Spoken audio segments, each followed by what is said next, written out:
Hi, ಎಲ್ರು ಹೇಗಿದ್ದೀರಾ? I hope ನೀವೆಲ್ಲರೂ ಚೆನ್ನಾಗಿದ್ದೀರಾ ಅಂತ. ಇವತ್ತು ನೈಟ್ ಇಂದ ಅಂದ್ರೆ ರಾತ್ರಿ ಆಲ್ರೆಡಿ 8 ಗಂಟೆ ಆಗಿದೆ ಅನ್ಸುತ್ತೆ. ಇವಾಗ ನಾನು ವ್ಲಾಗ್ನ ಸ್ಟಾರ್ಟ್ ಮಾಡಿದ್ದೀನಿ. ನನಗೆ ಇದು ಹೆಸರು ಬೇಳೆ ಪಾಯಸ ಮಾಡೋಣ ಅಂತ ತುಂಬಾ ನನಗಿಷ್ಟ ಪಾಯಸ, ಮತ್ತೆ ತಿನ್ಬೇಕನ್ಸ್ತಾ ಇತ್ತು. ಹಾಗಾಗಿ ಇದನ್ನ ಈಗ ಹುರ್ಕೋಬೇಕು. ಹುರ್ಕೊಂಡ್ಬಿಟ್ಟು ಅದು ಪಾಯಸ ಹೇಗೆ ಮಾಡೋದಂತ ನಾನು ತೋರಿಸ್ತೀನಿ. ಆಮೇಲೆ ಅಡುಗೆನೂ ಮಾಡ್ತಾ ಇದ್ದೀನಿ ಅಲ್ಲಿ. ಸೊ ಏನಂದ್ರೆ ಈಗ ಟೈಮ್ ಇಲ್ವಲ್ಲ, ಸೊ ಹಾಗಾಗಿ ಅರ್ಜೆಂಟಾಗಿ ಯಾವುದು ಬೇಗ ಆಗುತ್ತೋ ಅದನ್ನೇ ನಾನು ಮಾಡ್ಕೊಳಕ್ಕೆ ಟ್ರೈ ಮಾಡ್ತೀನಿ.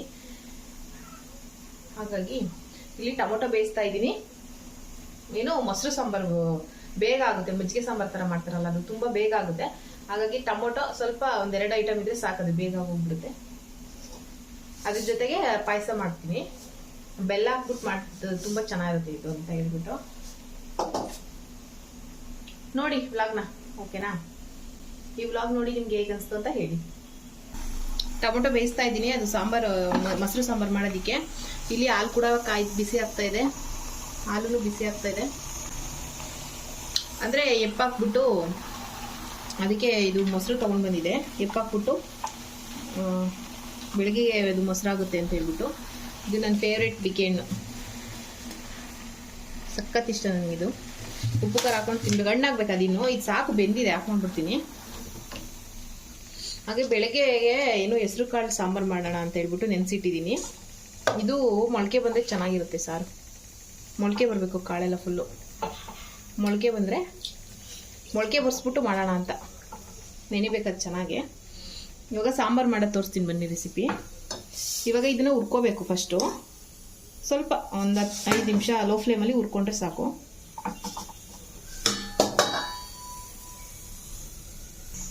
ಇಲ್ಲಿ ಹಾಲು ಗೈಸ್, ಇವಾಗ ಕ್ವಿಕ್ ಆಗಿ ನಾನು ಏನೋ ಪಾಯಸ ಮಾಡ್ತೀನಿ, ಮತ್ತೆ ಅದು ರೆಸಿಪಿ ಮಾಡ್ತೀನಿ, ತೋರಿಸ್ತೀನಿ ಬನ್ನಿ ನಿಮಗೆ. ತುಂಬಾ ಬೇಗ ಆಗುತ್ತೆ. ಸ್ಟಾರ್ಟ್ ಮಾಡೋಣ ಅಡುಗೆನಾ. ಹಾಲಿದೆಯಲ್ಲ, ಅದರಲ್ಲಿ ಏನಾದರೂ ಬಾಳೆಹಣ್ಣು ಇದೆ, ಅದರಲ್ಲಿ ಬಾಳೆಹಣ್ಣು ಮಿಲ್ಕ್ ಶೇಕ್ ಮಾಡಿದ್ರೆ ಚೆನ್ನಾಗಿರುತ್ತೆ. ಅದು ಒಂದೆರಡು ಡೇಟ್ಸ್ ಹಾಕ್ಬಿಟ್ರೆ ಸಾಕು, ಮಿಲ್ಕ್ ಶೇಕ್ ರೆಡಿ ಆಗಿ ಹೋಗ್ಬಿಡುತ್ತೆ, ಚೆನ್ನಾಗಿರುತ್ತೆ. ಮಿಲ್ಕ್ ಶೇಕ್ ಮಾಡಿ ಸಾಕು, ಪಾಯಸ ಮಾಡಿ ಏನಾದರೂ ಮೊಸರು ಸಾಂಬಾರು ಬೇಗ ಆಗೋಗುತ್ತೆ. ಸೊ ಕತ್ಲೆ ಆಗಿದೆ ಹೊರಗಡೆ ನೋಡಿ, ಫುಲ್ ಕತ್ಲೆ ಆಗ್ಬಿಟ್ಟಿದೆ.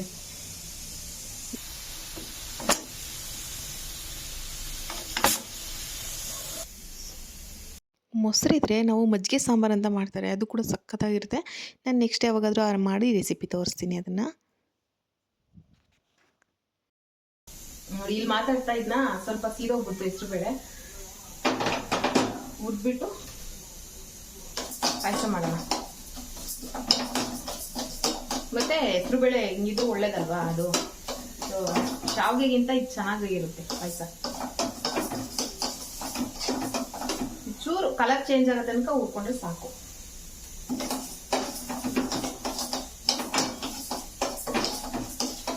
ಫುಲ್ಲು ಉರಿ ಇಟ್ಬಿಟ್ರೆ ಜೋರಾಗಿ ಬೇಗ ಕಪ್ಪಾಗಿ ಸೀದೋಗ್ಬಿಡುತ್ತೆ. ಸ್ವಲ್ಪ ಮೀಡಿಯಂ ಫ್ಲೇಮಲ್ಲೇ ಹುರ್ಕೊಂಡ್ರೆ ಸಾಕು.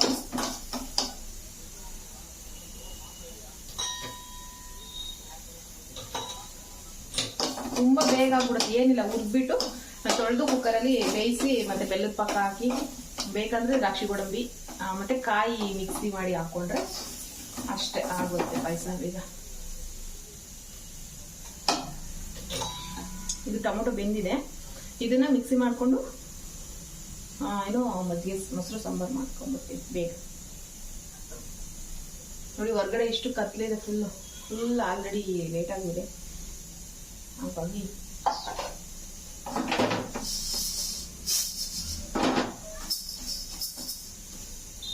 ವಿಡಿಯೋ ಇಷ್ಟ ಆದರೆ ಪ್ಲೀಸ್ ಲೈಕ್ ಮಾಡಿ, ಮತ್ತೆ ಸಬ್ಸ್ಕ್ರೈಬ್ ಮಾಡ್ಕೊಂಡು ನೋಡಿ. ಯಾಕೆಂದರೆ ನೀವು ಸಬ್ಸ್ಕ್ರೈಬ್ ಮಾಡ್ಕೊಳ್ಳೋದ್ರಿಂದ ನನಗೆ ನೆಕ್ಸ್ಟ್ ವಿಡಿಯೋಸ್ ಹಾಕೋದಕ್ಕೆ ಖುಷಿ ಆಗುತ್ತೆ. ಹಾಗಾಗಿ ಪ್ಲೀಸ್ ಸಬ್ಸ್ಕ್ರೈಬ್ ಮಾಡ್ಕೊಂಡು ಸಪೋರ್ಟ್ ಮಾಡಿ. ಇದು ಬೇಯಬೇಕು ಇವಾಗ. ಬೇಯಿಸ್ಕೊಂಡು ಮಜ್ಜಿಗೆ ಸಾಂಬಾರನ್ನ ಒಬ್ರೊಬ್ರು ಒಂದೊಂದು ರೀತಿ ಮಾಡ್ತಾರೆ. ಇವಾಗ ನಾನು ಏನು ಮಜ್ಜಿಗೆ ಸಾಂಬಾರಲ್ಲ, ಇದು ಆಕ್ಚುಲಿ ಮೊಸರು ಸಾಂಬಾರು ಅಂತ ಹೇಳಿ ಮೊಸರು ಸಾಂಬಾರು ಮಾಡ್ತಾ ಇದ್ದೀನಿ.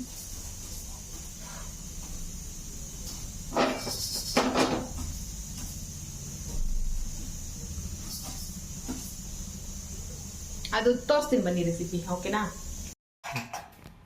ಈಗ ಫಸ್ಟ್ ಬೆಲ್ಲ ತೊಳ್ಕೊತೀನಿ ನಾನು. ಇಷ್ಟು ಬೆಲ್ಲ ಸಾಕು ಅನಿಸುತ್ತೆ, ಸಾಕು ಇಷ್ಟು. ಫಸ್ಟ್ ಚೆನ್ನಾಗಿ ತೊಳ್ಕೊತೀನಿ. ತೊಳ್ಕೊಂಡು ಆಮೇಲೆ ಏನು ತೊಳ್ಕೊಂಡ್ಬಿಟ್ಟು ಇದು ಪಾಕ ತೆಗಿತೀನಿ. ಅಲ್ಲಿ ಟ್ಯಾಪ್ ಮಾಡಿ ಕೆಲವ್ರು ಅಂದ್ಕೋಬೋದು ಬೆಲ್ಲನೂ ತೊಳಿತಾರಾ ಇವರು ಅಂತ. ಕೆಲವ್ರಿಗೆ ಅನಿಸುತ್ತೆ, ನಂಗೆ ಗೊತ್ತು, ಬಟ್ ನಾನು ತೊಳಿತೀನಿ.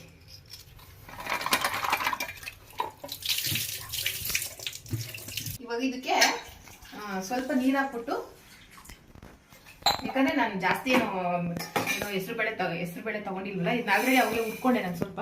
ನೋಡಿ ಮಾತಾಡ್ತಾ ಸ್ವಲ್ಪ ಕಪ್ಪಾಗ್ಬಿಡ್ತು, ಏನು ಮಾಡೋಕ್ಕಾಗಲ್ಲ, ಒಂಚೂರು ಆಯ್ತು ಅಷ್ಟೇ, ಜಾಸ್ತಿ ಆಗಿಲ್ಲ. ಇದನ್ನು ತೊಳ್ಕೊಂಬಿಟ್ಟು ಎಲ್ಲನೂ ತೊಳೆದಿದೆ ಅಂತ ಅನ್ಕೋಬಾರ್ದು. ಇದು ಒಂದ್ಸರಿ ಚೆನ್ನಾಗಿ ತೊಳೆದ್ಬಿಟ್ಟು ಬೇಯಿಸ್ಕೋಬೇಕು ಚೆನ್ನಾಗಿ, ಏನು ಸ್ಮ್ಯಾಶ್ ಆಗುತ್ತಾರೆ. ಅದು ಒಂದು 3 ವಿಷಲ್ ಹೊಡಿಸಿದ್ರೆ ಸಾಕು, ಎಷ್ಟು ಬೇಯುತ್ತಾ ಅಷ್ಟು. ತೊಳೆದ್ಬಿಟ್ಟು ಇದಕ್ಕೆ ಸ್ವಲ್ಪ ನೀರು ಹಾಕೊಂಡು ಬೇಯಿಸ್ಕೊತೀನಿ. ಆಮೇಲೆ ಇದು ಪಾಕ ಆಗಿರುತ್ತಲ್ವಾ, ಇದನ್ನ ಶೋಧಿಸ್ಕೊಂಡು, ಅಂದರೆ ಸೋರಿಸ್ಬಿಟ್ಟು ಜಾಲದಲ್ಲಿ ನಾವು ಇದಕ್ಕೆ ಹಾಕ್ಬೇಕು. ಯಾಕಂದ್ರೆ ಅದು ಕಲ್ಲು ಏನಾದರೂ ಇರುತ್ತೆ, ಅದಕ್ಕೆ ಡೈರೆಕ್ಟಾಗಿ ಹಾಕ್ಬಾರ್ದು ಅಂತ. ಇದಕ್ಕೆ ಸ್ವಲ್ಪ ನೀರು ಹಾಕೊಂಡು ಇದು ಬೆಂದ್ಮೇಲೆ ಅದನ್ನು ಹಾಕ್ತೀನಿ.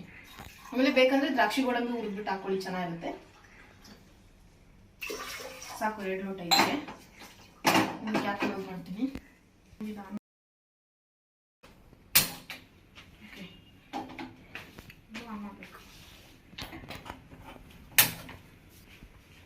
ಸೊ ಇದು ಆಗ್ತಾ ಇರಲಿ, ಅಷ್ಟರಲ್ಲಿ ನಾನು ಮೊಸರು ಸಾಂಬಾರು ಮಾಡೋದು ತೋರಿಸ್ತೀನಿ, ಓಕೆನಾ?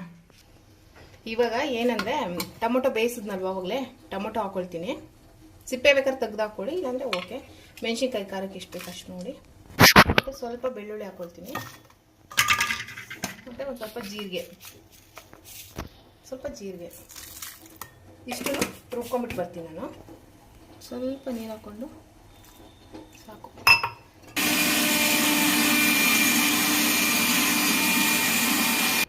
ಇವಾಗ ರುಬ್ದೇ ಇದನ್ನ ಆಯ್ತಾ, ಒಗ್ಗರಣೆ ಹಾಕೋಬೇಕು ಇವಾಗ. ಬನ್ನಿ,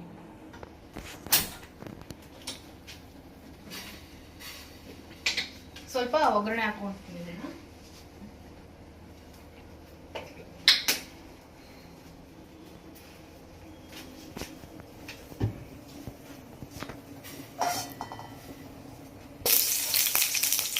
ಈರುಳ್ಳಿ ಬೆಂದಮೇಲೆ ಆ ಮಸಾಲೆ ಹಾಕಿ ಅಷ್ಟೇ. ಎಲ್ಲ ಬೆಂದ್ಮೇಲೆ ಅದಕ್ಕೆ ಹಾಕೊಳ್ಳೋಣ. ಇಲ್ಲಿ ಪಾಕನೂ ಏನೋ ಆಲ್ರೆಡಿ ಆಗಿದೆ, ಬೆಲ್ಲ ಎಲ್ಲ ಕರಗಿಬಿಟ್ಟಿದೆ. ಬೆಲ್ಲ ಕರಗಿ ಇದು ಬೆಂದ್ಮೇಲೆ ಇದಕ್ಕೆ ಹಾಕ್ಕೊತೀನಿ. ಅಷ್ಟರಲ್ಲಿ ಕಾಯಿನೂ ರೆಡಿ ಮಾಡ್ಕೋಬೇಕು ಪಾಯಸಕ್ಕೆ ನಾನು.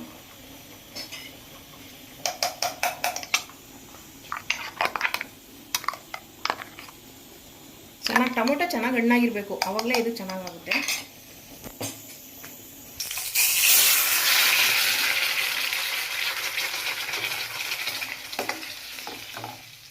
ಈರುಳ್ಳಿ ಈ ಥರ ದಪ್ಪ ಹಾಕಿ ತಿನ್ನೋದಕ್ಕೆ ಚೆನ್ನಾಗಿರುತ್ತೆ ಊಟ ಮಾಡುವಾಗ ಅಂತ.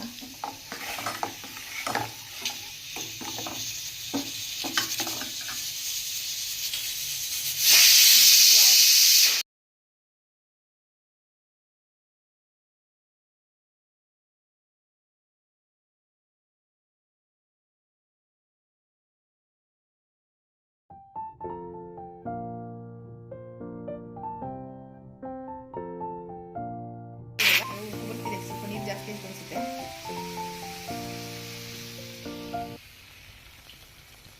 ಇದಕ್ಕೆ ಒಂಚೂರು ನೀರು ಹಾಕೊಳ್ತೀನಿ. ಇದು ಬ್ಯಾಡಗಿ ಮೆಣಸಿನ್ಕಾಯಿ ಹಾಕೊಂಡ್ರೆ ಇನ್ನೂ ಚೆನ್ನಾಗಿರುತ್ತೆ, ಟೇಸ್ಟ್ ಚೆನ್ನಾಗಿರುತ್ತೆ. ಈರುಳ್ಳಿ ಎಲ್ಲ ಬೇಲಿ ಇದು ಸ್ವಲ್ಪ ಹೊತ್ತು, ತುಂಬ ಹೊತ್ತೇನು ಮಾಡೋದು ಬೇಡ, ಯಾಕಂದರೆ ನಾವು ಆಲ್ರೆಡಿ ಟೊಮೊಟೊ ಬೇಯಿಸ್ಕೊಂಡಿದ್ದಲ್ವ, ಹಾಗಾಗಿ ಜೀರಿಗೆ ಫ್ಲೇವರ್ ಬರುತ್ತೆ, ಚೆನ್ನಾಗಿರುತ್ತೆ. ಮುದ್ದೆಗಿಂತ ರೈಸಿಗೆ ಚೆನ್ನಾಗಿರುತ್ತೆ ಇದು.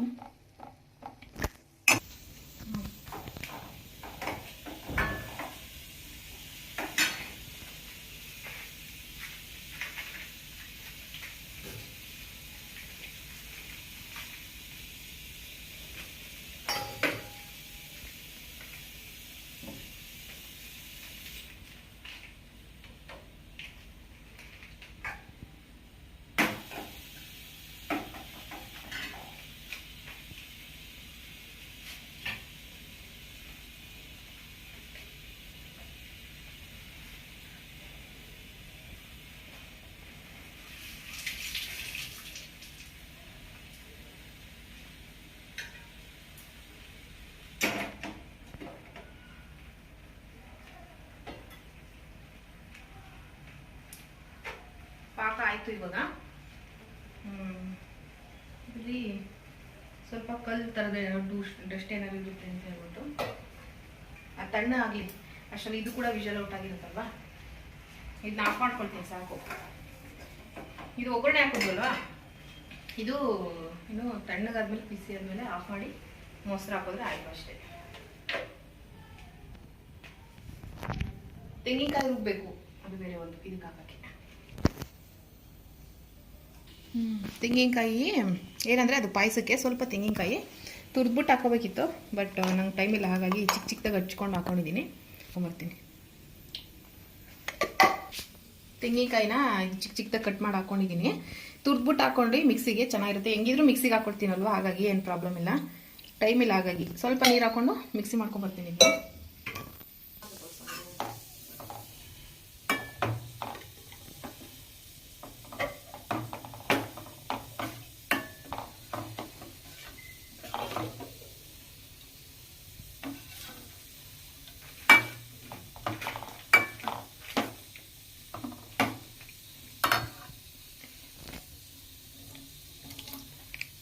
ಮೇಲ್ಗಡೆ ಎಣ್ಣೆ ಹಾಕಕ್ಕೆ ಹೋದೆ.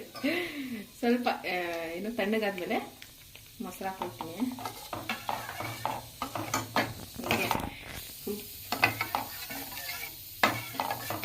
ಅಂದರೆ ಮೆಣಸಿನ್ಕಾಯಿದು ಖಾರದು ಸ್ವಲ್ಪ ಕಲರ್ ಪುಡಿ ಹಾಕೊಂಡಿದ್ದೆ, ಅದಕ್ಕೆ ಈ ಥರ ಕಲರ್ ಕಾಣಿಸ್ತದೆ.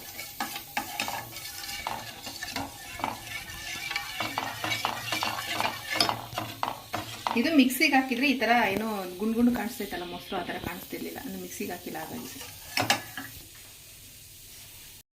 ಹಾಗೆ ಪ್ಲೀಸ್ ನಿಮ್ಗೆ ಇಷ್ಟ ಆಗಿದ್ರೆ ಸಬ್ಸ್ಕ್ರೈಬ್ ಮಾಡ್ಕೊಳ್ಳಿ. ಹಾಗೆ ಈ ವಿಡಿಯೋನ ಲೈಕ್, ಶೇರ್ ಆಗಿ ಕಮೆಂಟ್ ಮಾಡಿ. ಕಮೆಂಟ್ ಮಾಡೋದು ಮರಿಬೇಡಿ, ಓಕೆನಾ? ಪ್ಲೀಸ್ ಇವಾಗಲೇ ಸಬ್ಸ್ಕ್ರೈಬ್ ಮಾಡ್ಕೊಳ್ಳಿ. ಇವಾಗ ಇದು ರೆಡಿ ಆಯಿತು. ಪಾಯಸ ಮಾಡೋಣ ನೆಕ್ಸ್ಟ್. ಬೆಂದಿರುತ್ತೆ ಅಂದ್ಕೊತೀನಿ, ಮೋಸ್ಟ್ಲಿ ಬೆಂದಿದೆ, ಚೆನ್ನಾಗಿ ಬೆಂದೈತೆ. ಇದು ಮುಟ್ಟಿದ್ರೆ ಈ ಥರ ಫುಲ್ಲು ಸ್ಮ್ಯಾಶ್ ಆಗ್ತೈತೆ ನೋಡಿ.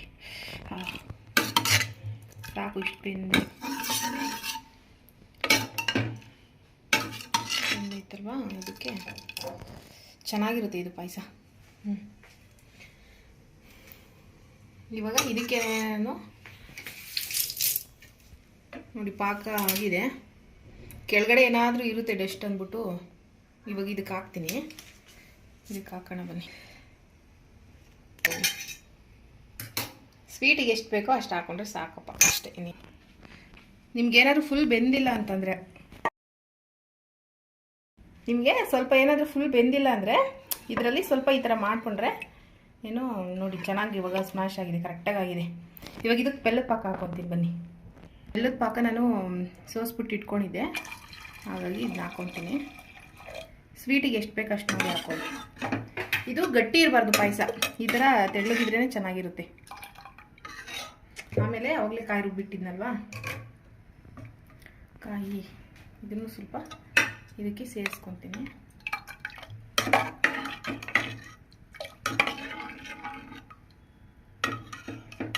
ಒಂದು ಪಾತ್ರೆಗೆ ಶಿಫ್ಟ್ ಮಾಡ್ಕೊತೀನಿ ಅದನ್ನು. ಏನಂದರೆ ಕುಕ್ಕರಲ್ಲಿ ಬೇಯಿಸಿದ್ನಲ್ವಾ ಅವಾಗಲೇ, ಚಿಕ್ಕ ಪಾತ್ರೆಗೆ ಹಾಕ್ಕೊತೀನಿ. ತುಂಬ ದೊಡ್ಡದಾಯ್ತದು, ಹಾಗಾಗಿ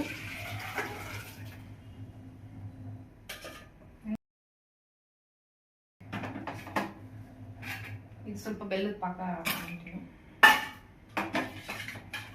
ಇಷ್ಟು ಈ ಥರ ಕನ್ಸಿಸ್ಟೆನ್ಸಿ ಇದ್ರೆ ಸಾಕು, ಚೆನ್ನಾಗಿರುತ್ತೆ ನೋಡಿ ಪಾಯಸ. ಎಷ್ಟು ಚೆನ್ನಾಗಿರುತ್ತೆ ಗೊತ್ತಾ, ಕುಡಿಯೋದಕ್ಕಂತೂ ಸಖತ್ತಾಗಿರುತ್ತೆ. ಈ ಥರ ತೆಳ್ಳಗಿರ್ಬೇಕಿದು. ಇದಕ್ಕೆ ದ್ರಾಕ್ಷಿ ಗೋಡಂಬಿನ ತುಪ್ಪದಲ್ಲಿ ಹುರಿದು ಹಾಕೊಳ್ಳೋದು ಅಷ್ಟೇ. ತೆಂಗಿನಕಾಯಿ ಮರಿಬಾರ್ದು, ಅದು ಮಿಸ್ ಆಗಬಾರ್ದು. ತೆಂಗಿನಕಾಯಿ ಸ್ವೀಟ್ ಆಗಿದೆಯಲ್ಲ ಚೆಕ್ ಮಾಡಿ, ನಾನು ಸ್ವಲ್ಪ ಬೆಲ್ಲ ಬೇಕಾದ್ರೆ ಹಾಕೋಬೋದು ಅಷ್ಟೇ. ಬೇಡ,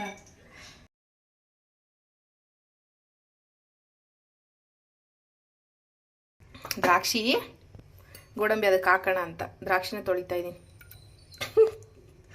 ಏನಪ್ಪ ದ್ರಾಕ್ಷಿನೂ ತೊಳಿತಾರೆ ಅಂತ ಅನ್ಸುತ್ತಾ ನಿಮಗೆ? ಬಟ್ ನಾನು ಹಂಗೆ ಸ್ವಲ್ಪ ಹೊರಗಡೆ ಯಾರು ಮುಟ್ಟಿರ್ತಾರೆ, ಕ್ಲೀನ್ ಮಾಡಿ ತೊಳಿಬೇಕು. ಅಯ್ಯೋ ದ್ರಾಕ್ಷಿ ತೊಳೆದ್ರೆ ದ್ರಾಕ್ಷಿ ನಾವೆಲ್ಲ ತೊಳೆಯಲ್ಲ ಅನ್ಕೊಂತಾರೆ ಕೆಲವು, ನಂಗೆ ಗೊತ್ತು.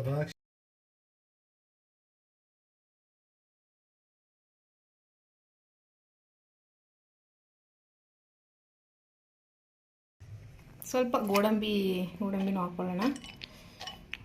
ನನಗೆ ಇಷ್ಟ ಆಗಲ್ಲ, ಬಟ್ ನಮ್ಮನೇಲಿ ಇಷ್ಟ ಆಗುತ್ತೆ. ದ್ರಾಕ್ಷಿ ಗೋಡಂಬಿ ಇಷ್ಟಪಡ್ತಾರೆ, ಅದಕ್ಕೆ ಹೋಗಿ ಹಾಕ್ಕೊಳ್ತೀನಿ. ದ್ರಾಕ್ಷಿ ಗೋಡಂಬಿ ರಾಜ ಸಾಕು. ಓಕೆ ಗೈಸ್, ಇವಾಗ ಇದಕ್ಕೆ ಸ್ವಲ್ಪ ತುಪ್ಪ ಅಥವಾ ಎಣ್ಣೆ ಏನಾದರೂ ಹಾಕ್ಕೊಳ್ಳಿ. ನಾನು ಸ್ವಲ್ಪ ತುಪ್ಪದಲ್ಲೇ ಮಾಡ್ಕೊತೀನಿ ಇದನ್ನ. ತುಪ್ಪ ಸ್ವಲ್ಪ ಇತ್ತು, ಹಾಗಾಗಿ ನಾನು ಇಷ್ಟೇ ಹಾಕ್ಕೊಂಡೆ. ನೀವು ಇನ್ನೂ ಸ್ವಲ್ಪ ಜಾಸ್ತಿ ಹಾಕ್ಕೊಳ್ಳಿ, ಚೆನ್ನಾಗಿರುತ್ತೆ.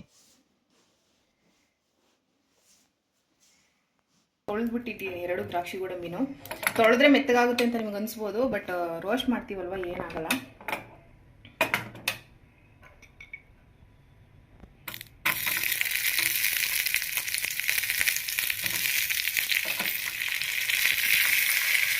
ಏನು ಮಾಡಿರಲಿ, ನನಗೆ ತೊಳೆದಿರೋ ತಿನ್ನಕ್ಕೆ ಮನಸ್ಸು ಬರಲ್ಲ, ಹಾಗಾಗಿ.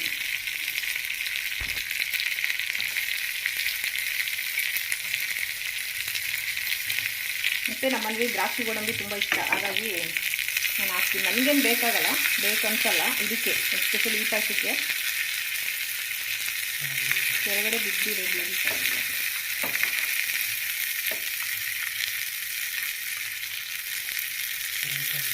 ಫಸ್ಟು ನಾನು ಗೋಡಂಬಿ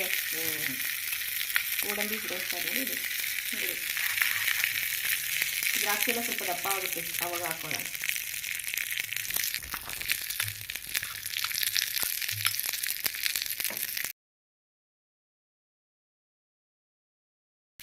ದ್ರಾಕ್ಷಿ ಗೋಡಂಬಿನ ತೊಳೆಯೋದಕ್ಕೆ ಆಶ್ಚರ್ಯ ಪಡ್ತಾರೇನೋ, ಬಟ್ ನಾನು ಹಂಗೆ ಏನು ಮಾಡೋದು, ಒಬ್ರೊಬ್ರು ಹಂಗೆ, ಎಲ್ಲರೂ ಒಂದೇ ಥರ ಇರಲ್ವಲ್ಲ, ಅಷ್ಟೇ. ಇವಾಗ ನೋಡಿ ಇಷ್ಟು ಚೆನ್ನಾಗಿ ಉದ್ದಗಾಯ್ತು. ಏನಿಲ್ಲ, ಈ ಥರ ಉದ್ಮೇಲೆ ತೊಳೆದ್ರೂ ಕೂಡ ಏನು ಮೆತ್ತಗೆ ಅನ್ಸಲ್ಲ, ಚೆನ್ನಾಗೇ ಬರುತ್ತೆ. ಬಿಕಾಸ್ ನಾವು ರೋಸ್ಟ್ ಮಾಡ್ತೀವಲ್ವ, ಈ ಥರ ಕ್ರಿಸ್ಪಿಯಾಗಿಯೇ ಇರುತ್ತೆ ಅದು. ಎಷ್ಟು ಚೆನ್ನಾಗಿದೆ. ಅದು ಹಿಂಗಿರಲ್ಲ ಪಾಯಸಕ್ಕಾಗಿದ್ದು, ತಣ್ಣ ಏನು ಮತ್ತೆ ಸ್ಮೂತ್ ಆಗಿಬಿಡುತ್ತೆ. ಸಾಕು, ಇವಾಗ ಇದಕ್ಕೆ ಹಾಕ್ತೀನಿ ಪಾಯಸಕ್ಕೆ.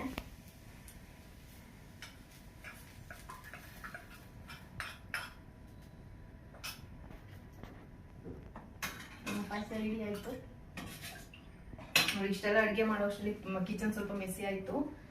ಏನು ಮಾಡಬೇಕು, ಅಡುಗೆ ಮಾಡಬೇಕಾದ್ರೆ ಹಾಗೆ ಆಗುತ್ತೆ. ಇದೆಲ್ಲ ಕ್ಲೀನ್ ಮಾಡಿ ಎತ್ತಿಟ್ಟು ಮತ್ತೆ ಮಲ್ಕೋಬೇಕು ಊಟ ಮಾಡಿ.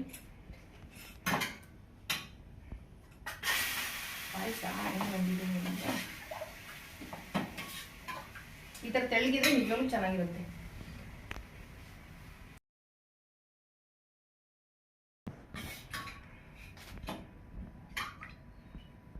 ಟೇಸ್ಟ್ ಮಾಡಿ ಹೇಳ್ತೀನಿ ಹಿಂಗಿದೆ ಅಂತ, ಆಯ್ತಾ? ನನಗಿದೆಲ್ಲ ಬೇಡ, ಏನು ಜಸ್ಟ್ ಪಾಯಸ ಮಾತ್ರ ತೊಗೊತೀನಿ ನಾನು. ದ್ರಾಕ್ಷಿ ಇಷ್ಟ ಆಗುತ್ತೆ, ಬಟ್ ಗೋಡಂಬಿ ಅಷ್ಟು ಇಷ್ಟ ಆಗಲ್ಲ ಇದರಲ್ಲಿ, ಪಾಯಸದಲ್ಲಿ.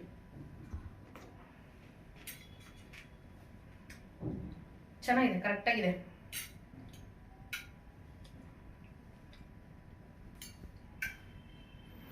ಕಾಯಿ ಮೇಯ್ನ್ ಇದಕ್ಕೆ, ಫ್ರೆಶ್ ಆಗಿರಬೇಕು. ಸಖತ್ತಾಗಿದೆ. ಇವಾಗ ನಾನು ಕುಡ್ಕೊಳ್ಬೇಕು, ಮತ್ತು ಊಟನೂ ಮಾಡಬೇಕು. ಅಷ್ಟೇ ಇವತ್ತಿನ ವ್ಲಾಗ್ ನಾನು ಇಲ್ಲಿಗೆ ಏನು ಮಾಡ್ತಾ ಇದ್ದೀನಿ.